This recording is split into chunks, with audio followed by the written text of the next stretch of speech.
Père et du Fils et du Saint-Esprit, ainsi soit-il.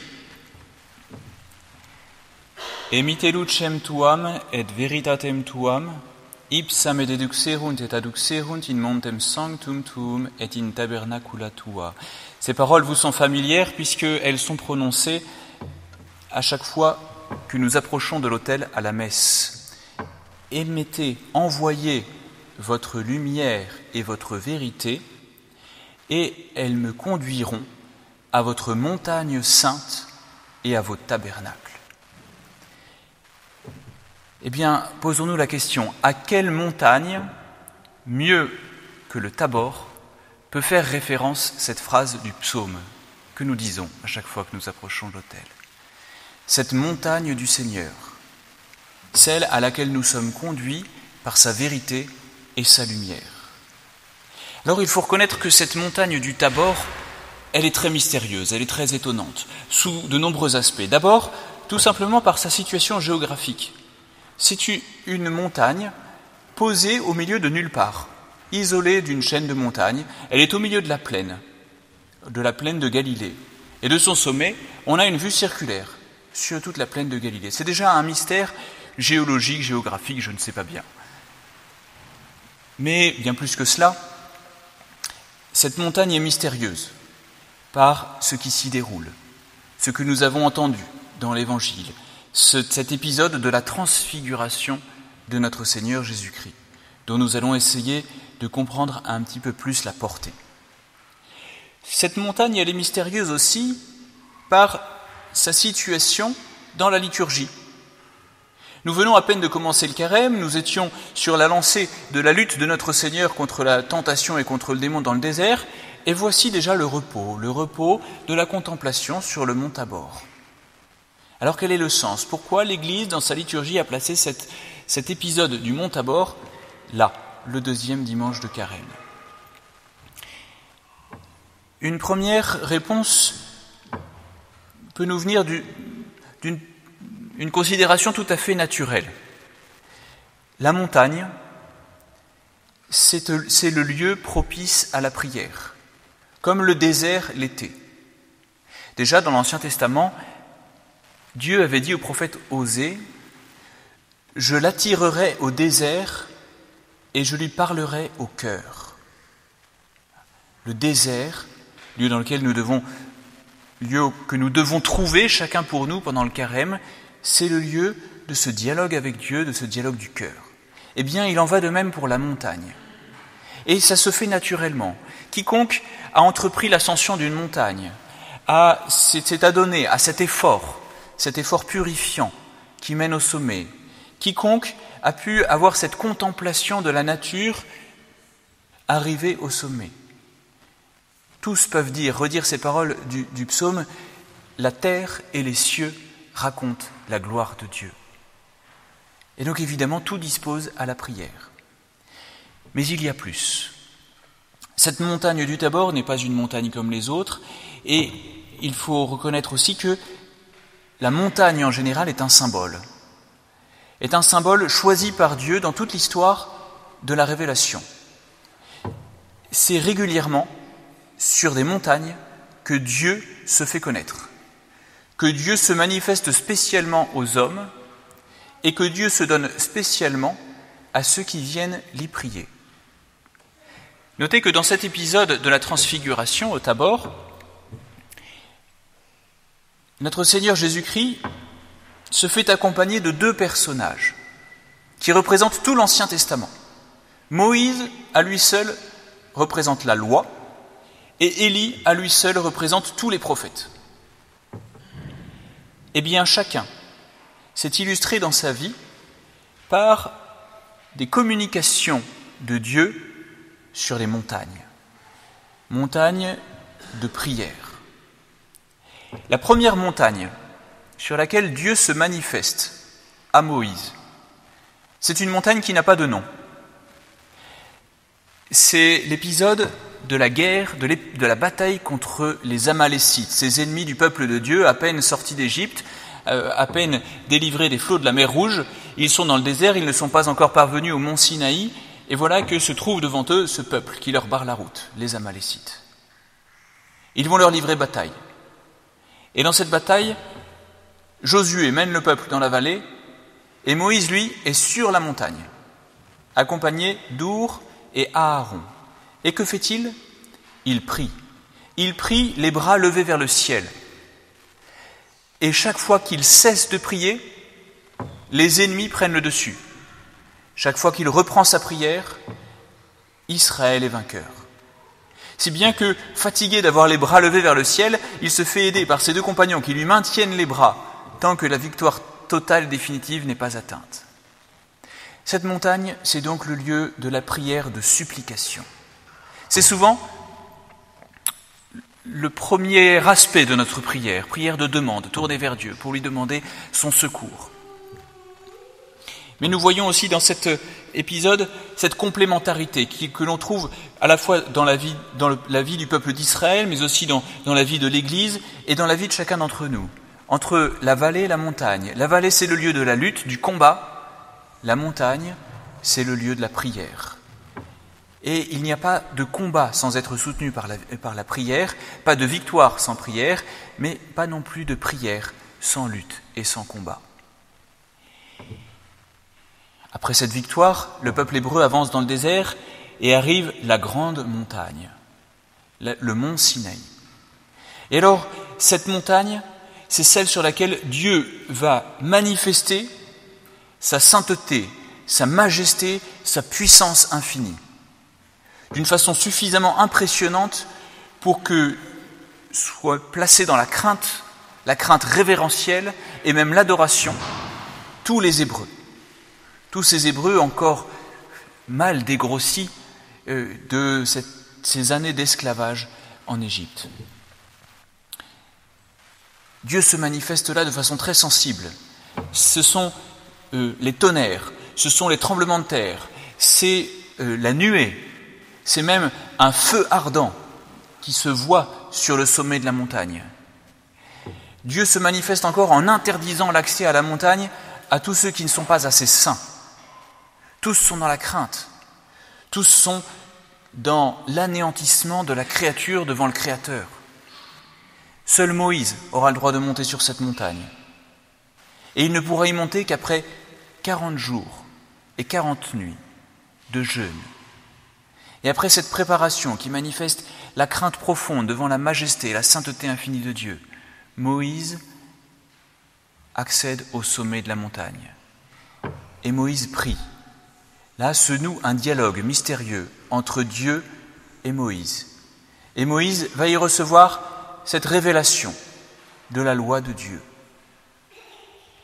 Que fait le peuple pendant ce temps ? Eh bien, il n'a pas de lutte à mener au pied de la montagne. Et faute de lutte, il sombre dans l'ennui. L'ennui qui est suffisant même pour le détourner de cette crainte de Dieu et qui va l'amener jusqu'à l'apostasie, jusqu'à l'adoration du veau d'or. Et l'Écriture dit, le peuple s'assit pour manger, pour boire et pour se divertir. Voilà à quoi les a menés l'absence de lutte, de combat contre eux-mêmes, contre leurs propres vices. Alors, quand Moïse va descendre de la montagne, eh bien, il va leur faire reprendre la lutte. Il va se laisser aller à une sainte colère, une colère qui exprime cette présence de Dieu de laquelle il est encore tout empreint en descendant de la montagne. Et il va annoncer le châtiment pour ceux qui ont été les meneurs de cette apostasie. Ces 3000 hommes qui seront passés par le fil de l'épée en une journée pour réparer cet affront fait à la grandeur de Dieu. Et après cela, Moïse va retourner sur la montagne. Là encore, avec la même crainte, avec la même révérence, avec la même adoration. Mais il y a quelque chose de plus dans ce nouvel accès à la montagne. Cette fois-ci, il fait pénitence pour tout le peuple. Ce sera non seulement une adoration, mais une adoration expiatrice, propitiatoire, pour rendre Dieu, si c'est possible, à nouveau propice au peuple d'Israël. Et Moïse va monter à nouveau sur le sommet de la montagne, dans la nuée, pour parler avec Dieu. Et là, eh bien, cette prière de Moïse, alors qu'on aurait pu attendre qu'elle soit finalement moins favorable que la première, puisque cette fois-ci il est à l'empreinte du péché. Non, en raison de la pénitence, de l'expiation, eh bien Dieu va se dévoiler encore plus à Moïse. Il va se révéler à lui dire certainement des secrets qu'il lui sera impossible de communiquer. Et le fait est qu'en redescendant de cette montagne, avec les nouvelles tables de la loi, Moïse portera sur son visage l'empreinte de cette prière. Il aura un visage rayonnant de lumière, si bien que les Hébreux ne pouvaient pas soutenir sa vue. Il a fallu ensuite que Moïse se mette un voile sur le visage pour atténuer ce rayonnement qui en sortait. Ainsi donc, notre prière sera non seulement supplicatrice, adoratrice, mais aussi pénitente. Et dans cette pénitence, eh bien, nous pourrons accéder à une connaissance encore plus profonde de Dieu. Et Moïse ensuite redescend dans la vallée et il mènera ce peuple hébreu à travers les luttes, à travers les dangers du désert, à travers les révoltes des uns et des autres. Parce que, renforcé par cette prière, renforcé par cette présence de Dieu, eh bien cette lutte peut être victorieuse. Et il les mènera jusqu'à l'entrée de la terre promise. Et il s'éteindra là. Et puis Élie. Élie, c'est le grand prophète de l'Ancien Testament. Oh, il a laissé moins d'écrits que les autres, mais c'est sa prière qui est profondément marquante. Et son action, sa lutte menée contre les ennemis de Dieu. Élie vivait habituellement sur une montagne, lui aussi, cette montagne du mont Carmel, cette montagne très étonnante qui se jette dans la mer Méditerranée. Et c'est là qu'il se livrait à la prière.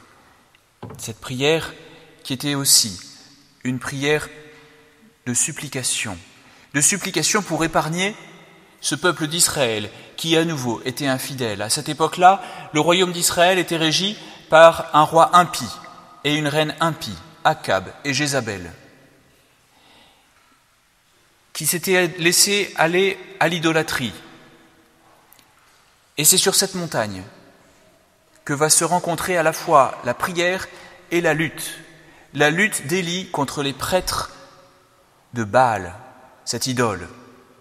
C'est sur cette montagne-là que Élie va annoncer 3 ans de châtiment, 3 ans de sécheresse à cause de cette idolâtrie. Et au terme de ces 3 ans, eh bien, il y aura comme un affrontement entre Élie et les prêtres de Baal. Chacun devant produire un sacrifice et devant obtenir du ciel l'inflammation de ce sacrifice pour manifester que Dieu est avec lui.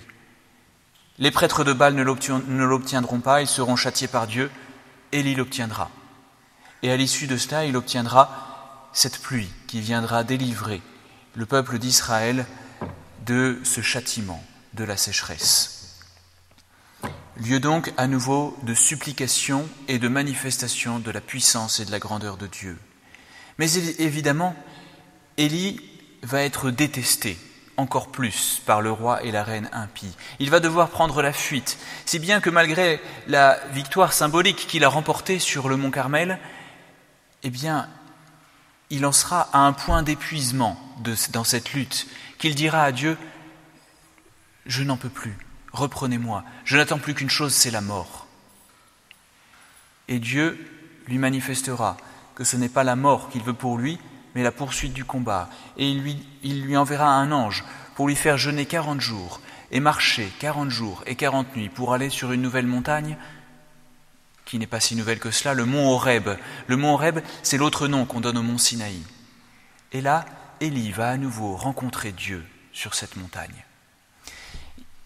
Dieu va se manifester d'une façon nouvelle par rapport à la manifestation qu'il a donnée à Moïse sur le mont Sinaï. Élie va entendre le tonnerre, il va entendre le vent fort, il va entendre la foudre. Et à chaque fois, Dieu n'y est pas, contrairement à ce qui s'était passé pour Moïse. Comment Dieu va se manifester cette fois-ci ? Dans la brise légère. Et dans la brise légère, Dieu parle à Élie. Que signifie cette brise légère? Elle signifie ce nouveau stade, ce nouveau degré de la prière, elle signifie cette intimité profonde avec Dieu, cette intimité de l'amitié qui n'est autre que la charité. Et voilà, si notre prière, fondée d'abord sur cette crainte, fondée sur cette adoration, sur cette pénitence, peut accéder à cette intimité, alors, Dieu se révèle de façon plus profonde encore, à l'âme qui le cherche, à l'âme qui le prie. Et c'est ce qui arrive à Élie sur le mont Horeb. Et fort, de cette nouvelle connaissance de Dieu, Élie retourne dans la plaine. Élie retourne mener les combats du Seigneur. Élie retourne oindre des rois, châtier d'autres rois mécréants. Il retourne former un disciple, Élisée, jusqu'à ce que Dieu en ait décidé de la fin de ces luttes, de ces combats à mener. Toujours ce lien étroit entre la lutte et la prière, le combat spirituel et le repos relatif donné par la prière. Et voici que nous revenons au mont Carmel, que nous revenons au mont Tabor, où sont rassemblés Moïse, Élie, où sont rassemblées, pour ainsi dire, toutes ces montagnes de l'Ancien Testament, en particulier le Sinaï et le Carmel. Et là, voici les apôtres, et en particulier Saint Jean qui est véritablement lui aussi celui qui va promulguer la loi nouvelle, celle du Nouveau Testament, cette loi de charité, cette loi d'amour comme Jésus-Christ lui-même nous a aimés, et qui est aussi le prophète du Nouveau Testament, puisque c'est lui qui prophétise toutes les luttes que mèneront l'Église jusqu'à la fin des temps dans l'Apocalypse. Saint Jean est là et il prie. Qui prie-t-il? Dieu, bien sûr. Et comment Dieu se manifeste-t-il de façon nouvelle sur le mont Tabor? Dieu, cette fois-ci, nous donne pour le prier un visage. C'est ce visage resplendissant, glorieux de notre Seigneur Jésus-Christ. Et Dieu nous donne une voix. C'est cette voix du ciel qui se fait entendre et qui dit « Écoutez-le ». Le fond de cette révélation, c'est que Dieu est Jésus-Christ. Notre prière doit passer par Jésus-Christ désormais. Par Jésus-Christ, et c'est même lui que nous prions. Voilà la nouveauté du Nouveau Testament. Cette médiation de cet homme Dieu, de cet homme qui a un visage, qui a une voix pour nous transmettre la révélation de Dieu. Désormais, voici quelle sera la nouvelle forme de notre prière, celle qui est enseignée aux apôtres. Et les apôtres voudraient bien s'arrêter là, prendre leur repos avec Moïse, Élie, notre Seigneur Jésus-Christ. Ils voudraient planter là la tente, trouver ce repos définitif auquel tous nous aspirons. Mais non, la vision s'arrête. Notre Seigneur Jésus-Christ reparaît sous sa forme habituelle et ils vont devoir redescendre dans la vallée. Ce n'est donc pas terminé. Il y a encore des luttes à mener, nous les connaissons. Celles contre l'opposition des pharisiens et des sadducéens, et qui mèneront jusqu'à la dernière montagne, celle qui est annoncée déjà sur le Tabor. Dans l'évangile d'aujourd'hui, ce n'est pas explicite, mais si nous prenons le passage parallèle de saint Luc, il est dit que Moïse, Élie et notre Seigneur Jésus-Christ s'entretenaient de la passion future de Jésus. Toutes ces révélations convergent vers ce point de fuite, ce point sur lequel vont se rejoindre la prière et le combat. C'est cette montagne ultime sur laquelle va être accompli le grand sacrifice de notre Seigneur Jésus-Christ. Cette montagne où se trouvera Saint Jean au pied de la croix, qui continuera fidèle à prier Dieu, à prier notre Seigneur Jésus-Christ et à épouser, pour ainsi dire, ces paroles de prière ultime de Jésus sur la croix. Emite lucem tuam et veritatem tuam, ipsam et eduxerunt et aduxerunt in montem sanctum tuum et in tabernacula tua. Y a-t-il une montagne mieux que le Tabor qui réalise ces paroles? Oui, il y a une montagne. C'est le Golgotha et c'est l'autel du sacrifice catholique. Au nom du Père et du Fils et du Saint-Esprit, ainsi soit-il.